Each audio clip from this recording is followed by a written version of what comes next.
अस्सलाम वालेकुम, मैं हूं सलमान हसन और आप देख रहे हैं उर्दू इंटरनेशनल। नाजरीन, साबिक वज़ीर-ए-आज़म इमरान खान ने कहा कि जनरल बाजवा ने पाकिस्तान के साथ वो किया है जो एक मुल्क दुश्मन भी नहीं कर सकता था, और इन्होंने कहा है कि पार्टी के तमाम ज़िम्मेदारान से मशावरत हो चुकी है और ये तय हो चुका है कि अब हम और कोई मशवरा नहीं करेंगे। असम्बलियाँ दिसंबर में ही तहलील होंगी। तारीख का ऐलान 17 दिसंबर को करूँगा। और उन्होंने कहा कि मैं किसी से मदद नहीं मांग रहा, मैं चाह रहा हूँ कि इस्टेब्लिशमेंट न्यूट्रल हो जाए ताकि उसका वक़ार ऊपर आ जाए, क्योंकि जनरल बाजवा के दौर में इस्टेब्लिशमेंट और अवाम के दरमियान फासले बड़े हैं।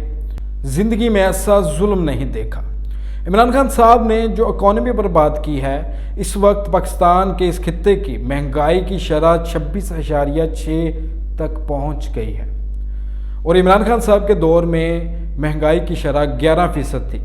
लेकिन तब मीडिया ने एक रोल बड़ा अदा किया था। मीडिया महंगाई की शरह तब भी ज़्यादा थी, लेकिन अब तो महंगाई की शरह दुगनी से भी ज़्यादा है। तो तब मीडिया जाके माइक पकड़ के हर बंदे के सामने जाता था, जी क्या हुआ जी तब्दीली, ये देखें तब्दीली। तो उस वक्त जो मीडिया ने रोल अदा किया था वो अब क्यों नहीं हो रहा। साबिक वज़ीर-ए-आज़म इमरान खान ने कहा है कि बड़े शर्मनाक तरीके से इन डाकुओं पर केसेस ख़त्म किए जा रहे हैं। मुझे कोई ऐसा मुल्क दिखा दें जहां कानून की बालादस्ती हो और वो गरीब हो। बर्दाश्त से बाहर हो गया गरीब आदमी के। अब क्यों नहीं माइक पकड़ के आप लोगों से पूछते क्या उनके हालात हैं, क्यों नहीं दिखा रहे, क्यों महंगी चीज़ों को सस्ता बता रहे हैं। 95% मीडिया इस वक्त आपको महंगाई के बारे में नहीं बता रहा। जो जुल्म आवाम के साथ और गरीब लोगों के साथ हो रहा है वो आपको नहीं दिखा रहे क्या हो रहा है हमारे साथ। अगर कोई बात भी करता है तो उस पर कोई ना कोई पाबंदी लगा दी जाती है। बल्कि हाल ही में टीएलपी के कायद साद हुसैन रिजवी साहब ने एक ट्वीट किया है महंगाई के खिलाफ, और उनका ट्विटर अकाउंट सस्पेंड कर दिया गया। अगर कोई गरीब की आवाज़ बनता भी है तो उन पर कोई ना कोई पाबंदी लगा दी जाती है या उन पर कातलाना हमला हो जाता है, जैसा कि रिसेंटली इमरान खान साहब के साथ हुआ।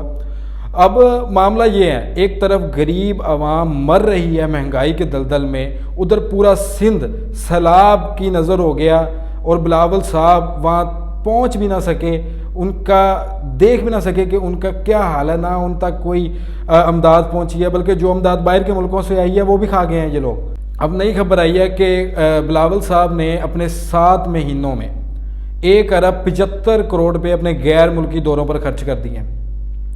250 करोड़ रुपया जो बिलावल साहब ने अपने गैर मुल्की दौरों में खर्च कर दिए हैं। एक तरफ आवाम महंगाई के दलदल में फंसी हुई है और भूख से मर रही है, और दूसरी तरफ इन्होंने 7 महीने, सिर्फ 7 महीनों में 250 करोड़ 1 अरब 75 करोड़ रुपये खर्च कर दिए।